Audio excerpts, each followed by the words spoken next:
بسم اللہ الرحمن الرحیم۔ اللہ کے نام سے شروع کرتا ہوں جو بڑا مہربان نہایت رحم کرنے والا ہے۔ سورہ بقرہ آیت نمبر 68۔ قالوا ادع لنا ربک یبین لنا ما ہی قال انہ یقول انہا بقرۃ لا فارض ولا بکر عوان بین ذلک فافعلوا ما تؤمرون۔ انہوں نے کہا کہ آپ ہماری خاطر اپنے رب سے درخواست کیجئے کہ ہمیں صاف صاف بتائے کہ وہ گائے کیسی ہو۔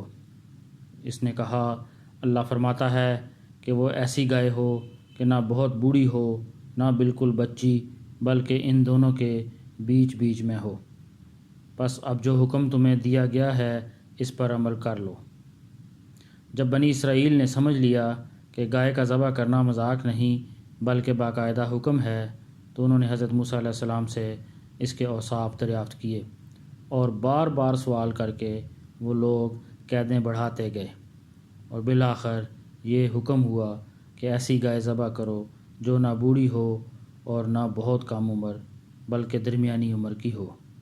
اللہ پاک ہمیں قرآن پڑھنے کی، سمجھنے کی، اس پر عمل کرنے کی اور دوسروں تک پہنچانے کی توفیق عطا فرمائے۔